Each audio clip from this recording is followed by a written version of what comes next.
This video tutorial is all about functional movement and the lunge.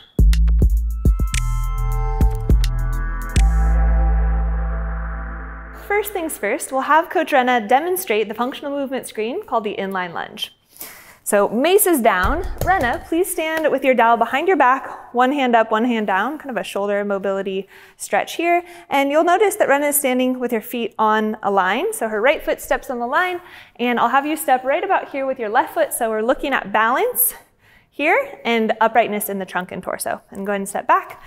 So there's quite a few things to examine. Again, go ahead and step forward. So she's on a tightrope here, which requires tremendous amount of core control and stabilizing control coming from the hips. And go ahead and step back and then switch legs. So place the opposite foot on the line, switch the placement of the hands. And here we're just establishing where Rena is in her functional movement screen. So some examples of misalignments in the functional movement screen: the body tipping forward, wobbliness in the legs or the ankles. Go ahead and step back, maybe a collapsed knee. There's all sorts of things that can go wrong here, and what we're looking for to score high on the functional movement screen is go ahead and do the right variation. We're looking to see that the body is upright, there's torque in the legs, the transverse abdominis is engaged, and she's able to maintain stability on the tightrope. Cool, nice work, Rena. All right. So firstly, before we get into Mace work, we'll start with mobilizing for the inline lunge. So Rena, go ahead and take a flat-footed squat, and then plant the palms to the earth, crawl the body forward into a hollow body plank position, and then take the knees to the earth and take child's pose, hips to heels. So some anchor points for child's pose. You can perform a manual assist here, pressing down on the upper iliac crest, creating a little bit of traction. This is all things that we cover in our teacher training. Secondly, you can place the hand on the sacroiliac and then have a little bit of downward pressure and traction in the upper back and spine. And then lastly, you can push down on upper iliac crest, opposite shoulder, upper iliac crest, opposite shoulder. And now the client is ready to go into mobility specifically for that lunge. So Rena, go ahead and step forward with your right leg and come to a kneeling lunge position. Bring the hands to heart center, pack the shoulders. So here we're looking to see that the feet are on railroad tracks. We always want to map out the mobility aspect before adding load. And then one of our signature Steel Mace Vinyasa priming drills is kneeling lunge with chest expansion. So Rena, go ahead and extend your arms back as you surge forward, extend through the heart. And on the exhale, create a bind, shoot the hands forward, and straighten your front leg. Good. Inhale, glide forward. So here you'll see she's priming the hip flexor on her left side hip, and exhale, shooting round. She's pulping any dense fascia here in the back body. Inhale. She's really creating stability in her lower half and then combining that with her upper half as well. So in order to maintain balance, there's a certain element of torque required, and torque is just spiraling, creating external rotation in the ball and socket joints in the hips, so that she can start to map that out and her body understands that movement, the degrees of freedom in the movement before adding the load. Last one. Inhale and then exhale. We generally do about 5 repetitions of our joint mobility on either side, and then we'll go into the load. So go ahead and extend the arms up and overhead.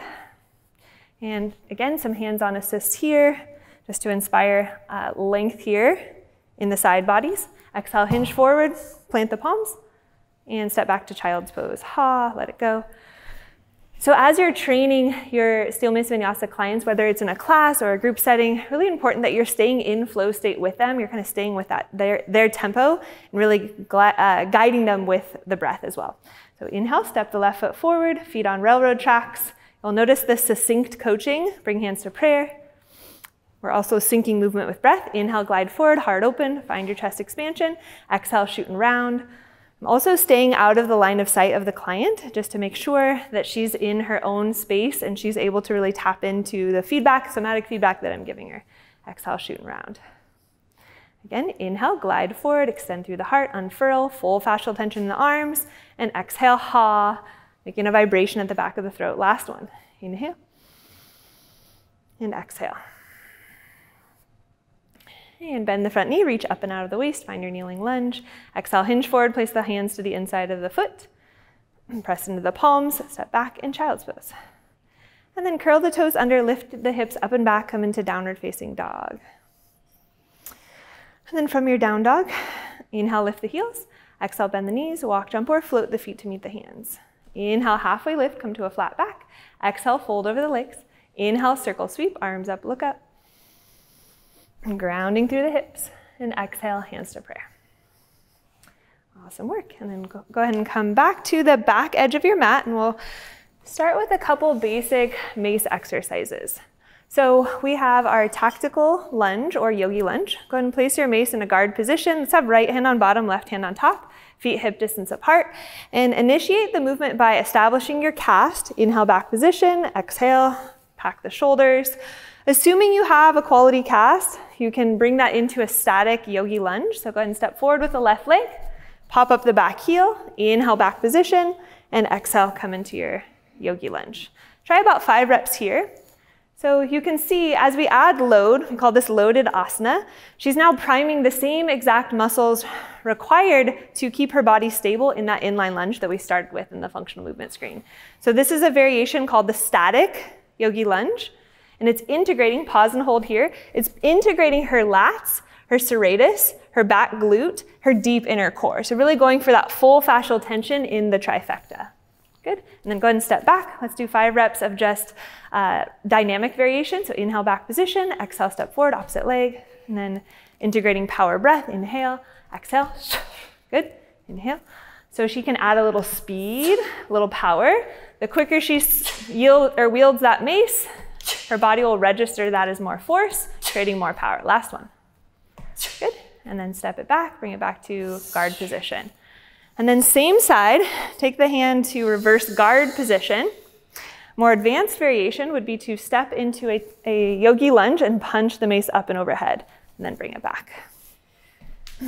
Good. And take your time, moving with control. So every single repetition, she's got perfect precision, perfect alignment. And then pause on your next one. Go ahead and do one, and we'll check the glutes here. So fire the back glute. So if I was to spiral you in, she's got lots of torque here. The back glute is firing. She's got full length here. She's got her shoulder pack, nice neutral wrist as well. Good. And then back to the starting position.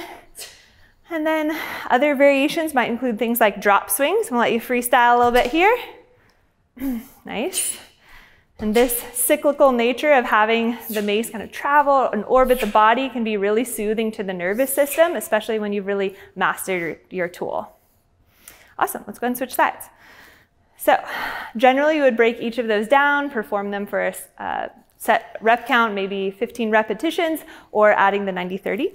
So let's begin with just casting. And the unique thing about Steel Mace Vinyasa, you can just kind of go through them on your own. So we got our casting lunge, and then we've got our static lunge. The unique thing about Steel Mace Vinyasa is every single exercise has 3 levels, up to 4, sometimes 5 levels of difficulty, but it can always be regressed, which makes this practice really accessible. So here's Rena in her static yogi lunge, keeping the torque. If I was to press on the outer edges of her knees, there would be a combination of external rotation and internal rotation happening. Core is really tight, as you can see. She's looking pretty ripped here in her cavalier muscle suit here. Nice. Last one. Good, and then we move into dynamic yogi lunges. Again, landing softly, working on that cadence, that control. Awesome. Last one here. And then reverse guard position, bottom hand on top, bottom hand, yep, and press up. Good. So notice the mechanical nature where she's literally moving from point A to point B to point C and back through. And eventually over time, when she's ready, she can add that layer of complexity, integrating a drop swing. And she's got that timing, that control as well. Sweet. Nice correction. Last one. Good. And chugging breath, inhale and exhale. So a real simple yoga asana or yoga pose that you can really imprint the closed hip conditioning work that we just covered with all those lunge conditioning exercises is Warrior One or High Lunge. So Rena, I'll have you step forward with your right leg, and then you can just come to a horizontal overhead press position here. So I'll show the difference between a high lunge and then Warrior One. The back foot is 45 degrees. So here's Rena in her high lunge. And let's go for deepest bend in the front leg. Back leg is nice and solid. Good. And then spiral the back foot down about 45 degrees and bring your mace to a prayer position in front of the chest. So Rena can modify and have her mace at heart center. She's still working on torque. If I was to touch here, I'd see that lats are fully firing. The back hip is spiraling in continuously. The glutes are engaged, as you can see. And then second level of difficulty would be to stamp your muzzle of the mace all the way up towards the ceiling or the globe, and then find a shoulder pack here. This requires a lot of rotation in the arms to be able to achieve this, and a lot of strength in the wrists. Go ahead and come back to center, and then step forward. Switch your hand grips, opposite hand on top, and then step back with the opposite leg. So this is a hatha style entry, so just going into high lunge, adding a little bit of load. Go ahead and find your horizontal overhead press first in high lunge. Take your time. So as she's pressing her mace overhead, really important, go ahead and press up, that we have leverage. So she's not holding the hand like all the way by the globe. She has her hand, one hand by the handle, one hand by the mid grip, so that she's utilizing the leverage of the tool. This off-centered load requires her to have even more core stability to stay in the posture. Good, and then float the mace to prayer, spiral the back foot down 45 degrees. Level 1, she's finding shoulder pack, wringing out the mace, ripping and crushing.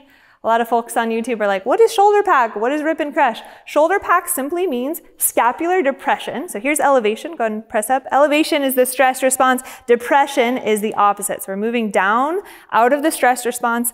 We're combining scapular depression. So we got the scapula depressing, moving down with external rotation. So imagine she's like wringing the mace out like a washcloth, and that is shoulder pack. And then from here, press the mace up and overhead, deepest bend in the front leg. So she's integrating all of the alignment, all of the stability with the load with the mace in her hands, so that when she takes the load away, what's left is full motor unit recruitment, full activation in the posture. Excellent. Go ahead and float the mace back to prayer. Step forward, arriving in mountain pose. And then mindfully place the mace on the mat in a spine intelligent way. And let's have you step forward so we can use the whole mat space. So step right about here. And then we'll go through a unloaded flow. So I'll coach you through, and I'm gonna give her some hands-on assist just so you can kind of get a feel for the whole purpose of Steel Mace Vinyasa, which is to really fortify your yoga asana. Inhale, circle sweep, arms up, look up. Exhale, forward fold over the legs, ha, empty lungs, palms to the floor. Inhale, halfway lift, come to a flat back. Exhale and fold all the way down, head hangs heavy. Plant the palms, step back, high plank, fingertips in line with toe tips, glutes on, lats on. Shift the shoulders forward, bend the arms, chaturanga, 90 degrees, make a shelf, beautiful. Inhale, upward facing. And exhale, downward facing dog, ha. 2 rounds of breath in down dog, inhale. And exhale, inhale. And exhale. Again, we cover all of these hands-on assists at our teacher trainings. They are both virtual and in person, and all of our students have demo models that they bring if they're doing the training virtual, so they actually have somebody that they're working on. Inhale, take your right leg up, 3-legged dog, flex the foot, square the hips. Breathe. Exhale, knee to nose, step the foot through the 2 hands, find your high lunge, feet on railroad tracks, back glute engaged, arms extended, rise up, full fascial tension. Yes. Look at this form here. She's got deepest bend in the front leg, full torque. She's floating because she's imprinted that with the mace prior to performing it unloaded. And then spiral back, heel down, find your warrior 1. So level 1 here. If you have tight shoulders, you can widen out to a Y here, just to allow a little more space. If you have a yoga practice and you're practicing classical asana, you can press the palms together, look up, dropping the head back. Inhale. On the exhale, hinge forward, plant the palms on the outside of the front foot. Press into the palms. This is important here. So fingertips are in line with toe tips. She's packing her shoulders and finding hollow body, so she's actually in a core activated position. This back glute is on. Go ahead and step back to a high plank. So little nuances and things that we teach here at Flowshala, exhale chaturanga, that will just really fortify your practice. Inhale, upward facing, beautiful chaturanga. Making me proud. Exhale, downward facing. Last breath here, inhale. And exhale. Inhale, stretch the left leg up and back. So here we're utilizing our ujjayi breath in the loaded flow or unloaded flow. Exhaling to nose, step through, find your high lunge. Extend the arms. Every single entry and exit of the posture has full fascial tension, perfect alignment. It's not always about the pose looking perfect, but it's how we enter the pose, how we stabilize within the pose, and how we exit the pose. So the form matters and the order of operations matter. Building a strong foundation from the ground up. Spiral the back heel down, find your warrior one, level one, wide arms if you need a modification, or classical asana, pressing palms together, thumbs crossed, or create a bind. Good. Inhale. This is a beautiful hip flexor stretch. You can see the hip flexor and quads getting nice stretch. Iliacus is underneath of there, and psoas. Inhale. Exhale, hinge forward, plant the palms. Press into the earth. Glutes on, core on. Step back to a high plank. Notice her chaturanga as she lowers here. So lats on, glutes on. She's connecting her trifecta. Everything is solid. Beautiful. Inhale, upward facing. She did not go beyond 90 degrees. Exhale, downward facing dog. 2 rounds of breath in down dog. It's always nice to reward your private clients with lots of hands-on assist, especially coming out of this pandemic. We need a lot more hands-on assist, so private coaching, private one-on-ones, it's really gonna be where it's at for a while. And it should be, because it's such a unique relationship to be able to cultivate a deep relationship with your students. Inhale, lift your heels. Exhale, bend your knees towards your belly. Walk, jump, or float the feet to meet the hands. Inhale, halfway lift, flat back. Exhale, fold. Inhale, circle, sweep, arms up. And exhale, hands to prayer. Hands by your side, mountain pose. Awesome. Thank you so much, Rena. You crushed it. Nice work. All right, hopefully you got a little something to add to your practice when you're working the lunge and closed hip conditioning, and just knowing how the mobility on the front end and the yoga pose on the back end, how they all tie together. If you have questions or comments, or you learned something, or you want to see more of something, please comment below. And I look forward to seeing you in the Flow Virtual Studio.